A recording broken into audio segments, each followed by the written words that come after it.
एक बहुत ही सुनसान गांव हुआ करता था। चारों तरफ हरियाली थी, लेकिन उस गांव में सिर्फ एक ही घर था, जिस घर में गजोधर, अहिल्याबाई और उसकी एक बेटी ममता रहती थी। उसकी माँ किचन में खाना बना रही थी कि तभी अचानक एक चम्मच उसके हाथ से छूटा और जमीन पर गिर गया। मेरी तो जान ही निकल गई थी, ऐसा लगा जैसे कोई बम गिरा हो। ममता अपने कमरे से निकलकर डरते हुए बाहर गई तो किचन में उसकी माँ खाना बना रही थी। क्या हुआ माँ, आपको कुछ हुआ तो नहीं? तू बार बार डर क्यों जाती है? एक छोटा सा चम्मच ही तो गिरा है, उसी की आवाज आई होगी। माँ, अपना घर इतने ज्यादा सन्नाटे में है कि अगर हल्की सुई तक गिरती है तो उसकी आवाज भी सुनाई देती है। मैं हर बार डर जाती हूँ। तभी अचानक माचिस जलने की आवाज आई। हे राम, ये क्या हुआ? लगता है आग लग गई। वो दोनों डरते हुए बाहर गए तो देखा कि हॉल में उनके पिताजी बैठे थे और उन्होंने सिगरेट जलाई थी। क्या हुआ? पापा, माचिस थोड़ा धीरे जलाया करो। इतनी तेज आवाज आई कि हमें लगा कहीं आग लग गई। तुम दोनों माँ बेटी बहुत डरपोक हो। कहीं कदमों की आवाज सुनकर डर जाती हो तो कहीं सांस लेने की आवाज सुनकर। पापा, इतनी सन्नाटे जगह में घर बनाने की क्या जरूरत थी आपको? अपनी बेटी को अच्छे से तैयार कर दो, क्योंकि कल इसे लड़के वाले देखने आ रहे हैं। ममता अपने पिता के मुंह से ये सुनकर थोड़ा हैरान हो गई। पिताजी, आपकी जो भी पसंद होगी मैं वहां शादी कर लूंगी। बस एक बात का ख्याल रखना, उनका परिवार बहुत बड़ा होना चाहिए, क्योंकि इस घर में हम 3 ही लोग रहते हैं। ऊपर से घर में इतना सन्नाटा रहता है कि मुझे जरा सी आवाज सुनकर डर लग जाता है। अब बेटे चिंता मत कर, कल जो परिवार आ रहा है उनका परिवार बहुत बड़ा है। तू सोच भी नहीं सकती, उससे भी ज्यादा बड़ा परिवार है उनका। ये सुनकर ममता खुश हो गई। ममता चाय लेकर आई और इतना बड़ा परिवार देखकर वो बहुत खुश हो गई। पहली बार उसे अपने ही घर में डर नहीं लग रहा था। लड़के शेखर की शादी ममता के साथ तय हो गई, लेकिन उनके जाते ही सन्नाटा एक बार फिर से छा गया। माँ, पिताजी, इन सब के जाते ही सन्नाटा कितना ज्यादा हो गया ना। मुझे तो अपनी सांसों की आवाज तक सुनाई दे रही है। कुछ ही महीनों बाद शेखर की शादी ममता के साथ हो गई। शेखर, जब आप मुझे देखने आए थे तो सिर्फ 50 लोग थे। हाँ ममता, दरअसल बात यह है कि बड़े पापा का परिवार और छोटे पापा का परिवार अमेरिका में फंसा हुआ है। किसी वजह से वो शादी में नहीं आ पाए। जब वो लोग आ जाएंगे तो 200 से ज्यादा लोग दिखाई देंगे यहाँ। ये सब सुनकर ममता की खुशी का ठिकाना नहीं रहा।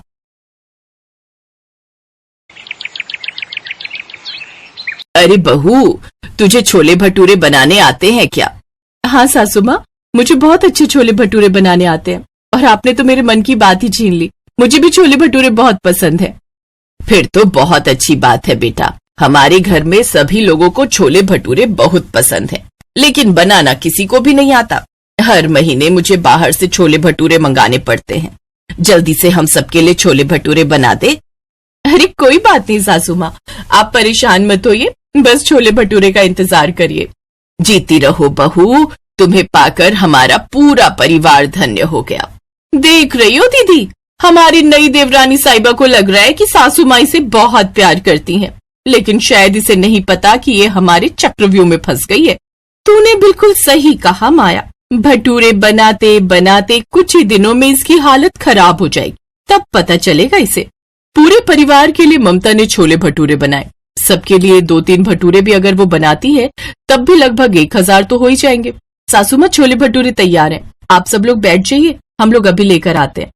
सब लोग खाने की टेबल पर बैठ गए, तभी वहां पर उसकी जेठानी आ गई। देवरानी जी, क्या कहा आपने? हम लोग लेकर आते हैं। आज तेरी पहली रसोई है, इसीलिए सबको खाना तो अकेले ही परोसेगी। ये इस घर का नियम है। हमारे साथ भी ऐसा ही हुआ था। कोई बात नहीं जेठानी जी, मुझे पहली बार इतने सारे लोगों के साथ रहने का और उनकी सेवा करने का मौका मिला है। इससे बड़ी खुशी मेरे लिए क्या हो सकती है। ममता ने खुशी खुशी सभी को खाना परोस दिया। पूरे परिवार को छोले भटूरे बहुत पसंद आए। ममता, तेरे हाथ में तो जादू है। आज के बाद इस घर में छोले भटूरे के अलावा कुछ नहीं बनेगा। बिल्कुल सही कहा तुमने भाग्यवान। बहू साक्षात अन्नपूर्णा है। हमारा परिवार जनसंख्या की दृष्टि से तो बहुत आगे है ही, लेकिन लंबी लंबी फेंकने में भी बहुत आगे है। सासू माँ, ससुर जी, मैं बचपन से ही बहुत छोटे परिवार में रह रही हूँ। यहाँ तक कि हमारे गांव में सिर्फ अकेला ही गांव है। आप लोगों ने देखा ही है। इतने बड़े परिवार की सेवा करके मुझे बहुत अच्छा लग रहा है। पूरे परिवार ने उसकी तारीफों के पुल बांधने शुरू कर दिए, क्योंकि अब उनके परिवार को भटूरे बनाने वाली बहू के रूप में एक नौकरानी मिल चुकी थी। उनका परिवार सुबह शाम ममता से सिर्फ छोले भटूरे ही बनवाते थे, बाकी कोई काम नहीं करने देते थे। अरे ममता बेटा, आज हमारे घर में कुछ रिश्तेदार आ रहे हैं। मैं उन सभी को तेरे हाथ के छोले भटूरे खिलाना चाहती हूँ। कई महीने बीत चुके थे, इसीलिए अब ममता छोले भटूरे बनाने का नाम सुनते ही डर जाती थी, लेकिन काम तो उसे करना ही था। ठीक है सासू माँ, कितने लोगों के लिए बनाने हैं? 400-500 लोगों के लिए बना दे। ये सुनकर ममता घबरा गई। कभी कभी सोचती हूँ इतना बड़ा परिवार आखिर बना कैसे होगा? ये परिवार है या इंसान पैदा करने की मशीन? खैर, ममता रसोई घर में चली गई, सभी के लिए छोले भटूरे बनाने लगी। मुझे ही बड़े परिवार में जाना था, लेकिन इतने बड़े परिवार में भेज दिया तूने भगवान। शाहरुख खान ने सही कहा था कि किसी चीज को दिल से चाहो तो पूरी कायनात उसे तुम्हें मिलाने में लग जाती है। अब जब पूरी कायनात मेरे लिए काम कर रही थी तो इतना बड़ा परिवार तो मिलना ही था। कम से कम 2000 भटूरे बनाते बनाते उसकी सांस फूल गई और वो वहीं बेहोश होकर गिर गई। आपकी पत्नी किसी बहुत बड़े होटल में काम करती है क्या? अरे नहीं नहीं डॉक्टर साहब, मेरी बीवी किसी होटल में काम करेगी? आप तो मुझे जानते हैं ना। दरअसल इसकी पूरी बॉडी के अंदर तेल और मसाले के तत्व चिपक चुके हैं। ऐसा उन्हीं के साथ होता है जो 5 घंटे से भी ज्यादा रसोई घर में बिताते हैं। सही टाइम पर ले आए आप, वरना इनकी तो दिल की धड़कनें तक रुक चुकी थी। डॉक्टर साहब ने उसे कम से कम 15 दिनों के लिए एडमिट कर दिया। छोले भटूरे के लालच में हम लोगों ने बहू के बारे में तो कुछ सोचा ही नहीं। बेचारी मरते मरते बची है। तुम सब उसकी मदद नहीं करती थी क्या रसोई घर में? माँ जी, हम ज्यादा से ज्यादा क्या ही कर सकते हैं? सिर्फ मसाले बनाकर दे सकते हैं, बाकी सारा काम तो उसे ही करना पड़ता था ना। आपने इतनी ज्यादा तारीफ कर दी कि वो बेचारी ना भी नहीं कह पाई। 15 दिन बाद शेखर उसे घर ले आया। आप सब लोग कान खोलकर सुन लीजिए। मैं कई दिनों से ममता की हालत देख रहा था, पर कुछ कह नहीं पा रहा था, वरना आप लोग मुझे बीवी का गुलाम कहने लगते। लेकिन इसकी हालत बहुत खराब हो चुकी थी। डॉक्टर साहब ने लगभग 6 महीने तक तेल और मसालेदार खाना खाने के लिए भी मना किया है, और किचन में जाने के लिए तो पूरी तरह से मना किया है। लेकिन पूरे परिवार को पहले ही अपनी गलती का एहसास हो चुका था, इसलिए उसके ससुर ने कहा, बेटा, मैं भी तेरी सास की वजह से कुछ नहीं बोल पा रहा था। ममता बेटा, हम वैसे भी तुझे अब इतनी मेहनत नहीं करने देंगे। अब तू घर का कोई काम नहीं करेगी, कम से कम 2 साल, और उसके बाद भी कभी कभी छोले भटूरे बना दिया करना, बस। इतना बड़ा परिवार मुझे मिला, अगर आप लोगों की सेवा करते करते मेरी जान भी चली जाती तो भी मुझे किसी बात का दुख नहीं होता। ये तो फेंकने में सासू माँ से भी बड़ी निकली। परिवार का असर तो पड़ेगा ही। तो इस तरह से उस दिन के बाद से उनके पूरे परिवार ने ममता को ज्यादा काम नहीं करने दिया।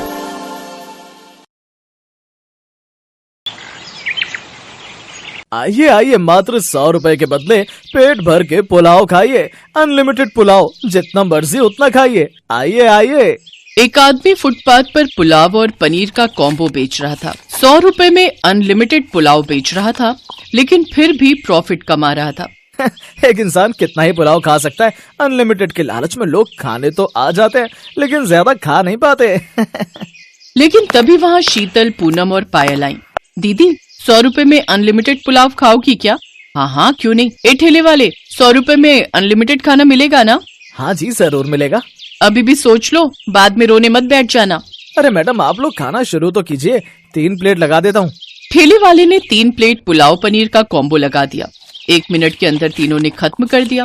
वाह, टेस्ट बढ़िया है, और दो। हाँ हाँ, लीजिए ना। ठेले वाले ने पुलाव पनीर दिया। तीनों ने फिर से तुरंत खत्म कर दिया। और दो। वो आदमी देता गया और ये तीनों खाती गईं। अरे यार, ये तीनों तो खा खा कर सारा खाना खत्म कर देंगी। कितनी भुक्कड़ हैं ये तीनों। और तीनों ने सच में सारा पुलाव और पनीर खत्म कर दिया। ऑफर बंद, आज से अनलिमिटेड खाना नहीं मिलेगा। ऑफर खत्म। हे भगवान, भारी नुकसान हो गया। शीतल, पूनम और पायल वहाँ से हंसते हुए चली गई और घर पहुंचकर चिल्लाते हुए बोली, माँ जी, खाना लगा दीजिए, बहुत भूख लगी है। शीतल, पूनम और पायल तीनों भुक्खड़ बहुओं के नाम से पूरे इलाके में फेमस थी। ये पेट है या कुआं, खाना घुसता ही जा रहा है। पेट ही है माँ जी, हम थोड़ा ज्यादा खाते हैं बस। थोड़ा ज्यादा? इसे थोड़ा ज्यादा नहीं बोलते हैं बहू। क्या माँ जी, अभी से घबरा गई हैं क्या? खिला नहीं सकते तो हमें बहू बनाकर घर क्यों लेकर आए? हाँ हाँ, जवाब दो। सुनो जी, हमें खाना नहीं खिला सकते तो अभी बता दो, हम अपने अपने मायके चली जाती हैं। शीतल के पति रमेश ने कहा, नहीं नहीं, लोग क्या कहेंगे? खाना क्यों नहीं खिला सकेंगे? तुम तीनों यहीं रहोगी हमारे साथ। लेकिन उस दिन के बाद से तीनों को खाना खिलाते खिलाते बिमला के तीनों बेटों की हालत खराब हो गई। बिमला मन ही मन तीनों को कोसती रही। अच्छी खासी जिंदगी कट रही थी, फालतू में इन तीनों को घर ले आई। अब लगता है भिखारी बनकर रास्तों पर भीख मांगना पड़ेगा। वो अपनी तीनों बहुओं से बहुत परेशान थी। लेकिन बिमला की परेशानी का कारण सिर्फ उसकी तीनों बहुएं नहीं थी। बिमला की बहन सरला पास में ही रहती थी। सरला बिमला से अमीर थी। वो हर शाम को बिमला के घर चली आती थी और कहती थी, बिमला सोच रही हूँ वो 2 बीघा जमीन खरीद ही लूं। क्या बोलती है? हाँ हाँ खरीद ले। असल में पैसा इतना हो गया है कि समझ ही नहीं आ रहा कहाँ खर्च करूं। जा बिमला मेरे लिए चाय बनाकर ला। बिमला चाय बनाकर लाती है। घर में दूध कम है क्या? मैं थोड़ा ज्यादा दूध वाली चाय पीती हूँ, गरीबी की आदत नहीं है ना। बिमला सबसे ज्यादा परेशान तो अपनी बहन से थी। सुबह से लेकर शाम तक तीनों भुक्खड़ बहुओं के लिए खाना बनाओ और शाम को अपनी बहन से ताने सुनो। क्या जिंदगी है मेरी। ये सब छोड़ छाड़ कर मैं चली जाऊंगी, बहुत दूर चली जाऊंगी। बिमला हमेशा गुस्से में रहती थी, इसीलिए अपनी बहुओं से भी उसकी दोस्ती नहीं हो पा रही थी। बिमला बहुत अकेली पड़ गई थी। उसे अकेले ही सारा काम करना पड़ता था। उधर तीनों बहुएं एक साथ गप्पे लड़ाती थी। बिमला को ये देखकर जलन तो होती थी, लेकिन बेचारी बिमला कर ही क्या सकती थी। इसी तरह उसका दिन बीत रहा था। एक दिन सरला ने उसे एक पार्टी में बुलाया। बिमला मेरे घर पर एक पार्टी है, मेरी सारी सहेलियां आ रही हैं, तू भी आ जाना। नूडल्स रहेगा, थोड़ा खा लेना। ठीक है सरला मैं आ जाऊंगी। बिमला ने सोचा कि सरला की सहेलियों से उसकी थोड़ी मुलाकात हो जाएगी तो उसे अच्छा लगेगा, लेकिन सरला तो अलग ही मूड में थी। बिमला सरला की पार्टी में गई और देखा सरला की अमीर सहेलियां महंगी साड़ियों में बैठी हैं। सरला ये तुम्हारी बहन है क्या? हाँ यही है मेरी गरीब बहन। देख के ही पता चल रहा है। बुरा मत मानना, इसे तो मैंने खाना सर्व करने के लिए बुलाया है। बिमला चल खाना लगा दे। क्या मैं तेरी नौकरानी हूँ क्या? हाँ नौकरानी की तरह ही है, वैसे मेरे घर की नौकरानी भी तुझसे अमीर है। बिमला को बहुत बुरा लगा। तभी उसके दिमाग में एक आइडिया आया। तुझे बहुत घमंड है ना अपने अमीर होने का। तुझे लगता है तेरे पास बहुत पैसा है। हाँ पैसा तो है, इसीलिए घमंड भी है। ठीक है तो मेरी बहुओं को दावत पर बुला और पेट भरकर नूडल्स खिला। बोल कर पाएगी? ये तो सरला के लिए छोटी सी बात है। क्यों सरला? सरला को बिमला की भुक्खड़ बहुओं के बारे में पता था, लेकिन अपनी सहेलियों के सामने वो बिमला को मना नहीं कर पाई। ठीक है मैं तेरी तीनों बहुओं को पेट भरकर नूडल्स खिलाऊंगी, ले आ उन्हें। ठीक है ले आती हूँ, लेकिन उन्हें पेट भरने तक खिलाना पड़ेगा। हाँ हाँ पेट भर के नूडल्स खिलाऊंगी, ले आ। बिमला चली गई और तीनों बहुओं को नूडल्स दावत के बारे में कहा। ये सुनकर तीनों बहुएं खुशी के मारे झूमने लगी। चलिए माँ जी जल्दी चलिए, बहुत भूख लगी है, कितने दिनों बाद नूडल्स खाने को मिलेगा। बहू आज तक मैं तुम तीनों को हमेशा कम खाने के लिए कहती थी, लेकिन आज बोल रही हूँ चाहे जितना खाओ, जब तक पेट ना भरे उस सरला का घमंड तोड़ दो। अरे माँ जी चिंता मत कीजिए, आपके अपमान का बदला हम लेंगे। हाँ बिमला तीनों को लेकर सरला के घर चली आई। जल्दी से नूडल्स लाओ, पेट में चूहे दौड़ रहे हैं। सरला ने नूडल्स दिया। 1 मिनट के अंदर तीनों ने खत्म कर दिया। और लाओ, इससे तो भूख बढ़ गई है। सरला ने बाहर से नूडल्स मंगाए। रेस्टोरेंट से नूडल आ गया। सरला ने पैसे दे दिए। वो नूडल्स भी 2 मिनट के अंदर खत्म हो गया। अरे यार क्या थोड़ा थोड़ा करके नूडल्स ला रहे हो, बाल्टियां भर के मंगाओ ना। बाल्टियां भर के? ठीक है। सरला ने आसपास के सभी रेस्टोरेंट से नूडल्स मंगाने शुरू कर दिए। बिमला पास मुस्कुराने लगी और तीनों बहुएं खाती रह गई। आसपास के सभी रेस्टोरेंट में भी नूडल्स खत्म हो गए। तब सरला दूर के रेस्टोरेंट से नूडल्स मंगाने लगी। वो पैसे देती रही और तीनों बहुएं खाती रही। तीनों ने पूरी रात नूडल्स खाया और सुबह डकार लेकर बोला, अब थोड़ा मंचूरियन हो जाए तो मजा आ जाएगा। सरला भड़क गई। नहीं है मेरे पास पैसे, सारे पैसे खत्म हो गए, भागो तुम लोग यहाँ से। क्यों? तू तो बहुत अमीर है ना। हाँ सरला तुमने ही पंगा लिया था, अब पैसे कैसे खत्म हो गए? हाँ नहीं है पैसे, नहीं है, भागो तुम लोग यहाँ से, नहीं है पैसे मेरे पास।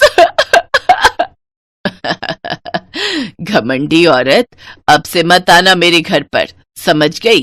पेट भरकर नूडल्स भी नहीं खिला सकती, चली है घमंड करने। बिमला अपनी तीनों बहुओं को लेकर घर लौट आई। तीनों के साथ उसकी दोस्ती हो गई। माँ जी, अच्छा खासा सबक मिला सरला चाची को।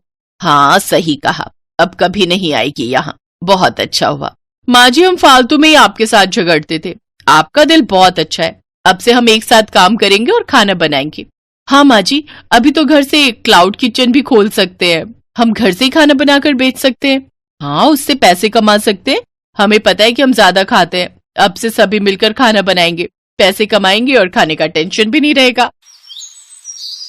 उसके बाद से बिमला अपनी तीनों भुक्खड़ बहुओं के साथ हर रोज खाना बनाकर घर से ही बेचने लगी और पैसे कमाने लगी। बिमला के घर में भी सुख और शांति छा गई और ऐसे ही सभी खुशी खुशी रहने लगे। सलोनी एक अमीर घर की लड़की थी। रोहित और उसकी लव मैरिज थी। रोहित की फैमिली ठीक ठाक थी। रोहित के पापा रमेश कुमार एक बार काफी बीमार पड़ गए। उसके बाद से रोहित ने अपने पापा को काम करने के लिए मना कर दिया और छोटा भाई अभी पढ़ाई कर रहा था, इसलिए घर में कमाने वाला रोहित ही था। रोहित, ये क्या? तुमने मुझे सिर्फ 500 रुपए पकड़ाए हैं। तुम्हें पता भी है ब्यूटी पार्लर का खर्चा कितना है? कम से कम भी लगाओ तो 10,000 मुझे चाहिए। सलोनी, 10,000? कैसी बातें कर रही हो? 1,000-2,000 की बात और है, वो भी मैं तुम्हें बड़ी मुश्किल से निकाल कर दूंगा। पर 10,000 रुपए तुम सिर्फ पार्लर में खर्च कर दोगी तो मुझे तो बाकी घर का खर्चा भी देखना है ना। काश मैंने पापा की बात मान ली होती और तुमसे शादी न की होती, तो आज मैं अनमोल के साथ कितनी अच्छी लाइफ बिता रही होती। आखिर तुम्हारे मुंह पर वो बात आ ही गई ना कि अनमोल एक पैसे वाले खानदान का लड़का है। खैर छोड़ो, अब ये सब बातें करके मेरा मन मत दुखाओ। मैं पहले ही बहुत परेशान हूँ। पापा को दवाई दिलाने लेकर जाना है, मैं अभी जा रहा हूँ। शादी के बाद रोहित और सलोनी के रिश्ते में खटास आने लगी, जिसकी सबसे बड़ी वजह सलोनी का एक अमीर खानदान की लड़की होना। सलोनी की फरमाइशें बहुत बढ़ती ही जा रही थी, जिन्हें पूरा करना रोहित के हाथ में नहीं था। पर रोहित अपनी तरफ से पूरी कोशिश करता था कि वो किसी भी तरह सलोनी को खुश रख सके। माँ, सलोनी कहाँ है? बेटा, सलोनी तो बाजार गई हुई है, काफी देर हो गई, एक बार फोन करके देख। हाँ मैं करता हूँ। वैसे मैं सोच रहा था अगले हफ्ते सलोनी का जन्मदिन आ रहा है, तो क्यों ना हम घर पर एक छोटी सी पार्टी रखें। सलोनी को अच्छा लगेगा। वर्षा दीदी और जीजू को भी बुला लेंगे। हाँ, ये तो बहुत अच्छी बात है बेटा। सलोनी का इस घर में पहला जन्मदिन है, अगर हम उसका जन्मदिन करेंगे तो उसे अच्छा लगेगा। रोहित बेटा, एक काम कर, मेरे जो मित्र हैं उनका केटरिंग का काम है, वो घर में पार्टी की अच्छी व्यवस्था कर देंगे। मैं उन्हें फोन मिला देता हूँ। तभी सलोनी आ जाती है। एक सेकंड पापा जी, बर्थडे मेरा है तो पार्टी की प्लेस और पार्टी की सारी अरेंजमेंट्स भी मैं ही डिसाइड करूंगी। ये आप जो कैटरिंग और घर में पार्टी का बोल रहे हैं, ये मेरे स्टेटस में नहीं है। मुझे अपने तरीके से अपना जन्मदिन मनाने की आदत है और मैं पहले ही 7 स्टार होटल में बुकिंग करके आ चुकी हूँ। और हाँ, टेंशन लेने की कोई जरूरत नहीं है, सारा अरेंजमेंट मेरे पापा देख रहे हैं। उन्होंने मुझे अपना क्रेडिट कार्ड दे दिया था, मैं उससे बिलिंग करके घर आ रही हूँ। बस आप सब तैयार रहना, मेरे बर्थडे की शाम 7 स्टार होटल में पार्टी है, तो आप सभी थोड़ा अच्छे से बनकर चलिएगा, मेरी इंसल्ट ना हो बस। सलोनी, ये क्या तरीका है? रोहित गुस्से में आने ही वाला था कि तभी उसकी माँ उसे रोक देती है। रोहित बेटा, आराम से, कोई बात नहीं, सलोनी का पहला जन्मदिन है, उसे अपने हिसाब से करने दे, हमारा बीच में बोलना ठीक नहीं। अगर वो चाहती है कि हम उसके जन्मदिन पर उसके साथ होटल जाएं, तो हम सब जरूर जाएंगे, आखिर वो इस घर की बहू है। रोहित बेटा, तुम्हारी माँ ठीक कह रही है, और फिर जन्मदिन मनाने से सलोनी की खुशी देखनी है कि वो किसमें खुश है। अब कहीं भी मनाओ, चाहे घर में या बाहर। माँ, मैं अभी आता हूँ। रोहित कमरे में जाता है और सलोनी पर गुस्सा होने लगता है। सलोनी, मैं कोशिश कर तो रहा हूँ कि तुम्हें हर तरह से खुश रखूं, पर तुम हो कि बीच में अपने घर वालों को ले आती हो। तुम्हें क्या जरूरत थी 7 स्टार होटल में इतनी बड़ी पार्टी रखने की? तुम मुझे कहती तो मैं तुम्हारे लिए किसी अच्छे रेस्टोरेंट में बुकिंग कर देता, पर तुम हमेशा अपनी अमीरी का रौब दिखाती हो। सलोनी, ये सब ठीक नहीं है। अरे ठीक कैसे नहीं है? तुम जानते हो मेरे बर्थडे के लिए मेरे घर में सबको बहुत इंतजार रहता है। मेरी फ्रेंड्स, मेरे फैमिली मेंबर सब मेरा बर्थडे बहुत धूमधाम से मनाते हैं। एक तो मैंने तुम्हारे घर वालों की इज्जत बचाई है, सब मेरे से बर्थडे पार्टी के लिए कह रहे थे। अब मैं यहाँ छोटे से घर में तो किसी को बुला नहीं सकती थी, और तुम्हारे पापा की बात सुनकर तो मुझे वैसे ही हंसी आ रही है। पता नहीं कौन सी कैटरिंग की बात कर रहे हैं। बस अब मेरा मुंह मत खुलवाओ और तुम लोगों को मैंने बोल दिया है, मेरे बर्थडे वाले दिन शाम को अच्छे से रेडी हो जाना। इसके बाद मुझे इस बारे में कोई बात नहीं करनी। सलोनी के व्यवहार से रोहित और उसके माता पिता थोड़े दुखी थे, पर सलोनी अब उनके घर की बहू थी, इसलिए उन्होंने ज्यादा कुछ नहीं कहा। सलोनी अपनी ननद वर्षा और उसके पति को भी बर्थडे के लिए इनवाइट करती है। सब लोग खाने की टेबल पर बैठे हुए थे। रोहित, ये क्या, माँ जी ने शॉल ओढ़ रखी है। वो तो ऐसे कपड़े पहनकर आई है जैसे दिसंबर की ठंड हो। तुम्हें पता है गर्मी का मौसम है और ये शॉल ओढ़कर आ गई है। सलोनी, माँ को एसी में बैठने की आदत नहीं है और यहाँ फुल एसी चल रहा है। माँ ज्यादा देर एसी में नहीं बैठ सकती, पर वो तुम्हारे लिए यहाँ आई है। अब यहाँ तो काफी समय लग जाएगा और एसी में उनसे बैठा नहीं जाएगा, इसलिए मैंने ही उन्हें बोला था कि वो कोई शॉल रख ले। इसमें हर्जी क्या है? सलोनी बेटा, जरा इधर आना। आई पापा। सलोनी बेटा, केक कट चुका है। अपने ससुराल वालों की पसंद का क्या ऑर्डर करना है वो पूछ लो। हम सब ने तो अपनी पसंद का ऑर्डर कर दिया है। पापा, ये सब तो वही दाल रोटी खाने वाले हैं। इन सब ने 7 स्टार होटल का खाना शायद ही कभी खाया हो। पहले वो देखो ना, वर्षा दीदी के बच्चे ऐसे कोल्ड ड्रिंक पी रहे हैं जैसे उन्होंने लाइफ में कभी कोल्ड ड्रिंक पी ही ना हो। सच, कैसे गवार ससुराल वालों को बुला लिया मैंने अपनी बर्थडे की पार्टी में। तभी वर्षा वहां से गुजरते हुए सलोनी की बात सुन लेती है और वो अपने दोनों बच्चों को समझाकर बैठा देती है। रोहित के मम्मी पापा ज्यादा हैवी खाना नहीं खाते थे, तो उन्होंने दाल और चपाती ही खाई। रोहित का मन थोड़ा खराब था और वर्षा भी सलोनी की बातें सुन चुकी थी, पर सलोनी के बर्थडे की वजह से कोई कुछ बोल नहीं रहा था। कुछ देर बाद उसे उसके दोस्त दोबारा डांस के लिए बुलाने लगते हैं। सलोनी, आ ना यार, थोड़ा और डांस करते हैं। तेरा बर्थडे है, कितना मजा आ रहा है यार, बहुत थक गई हूँ। इतनी देर तो तुम लोग के साथ डांस किया है। अच्छा ठीक है, चलो।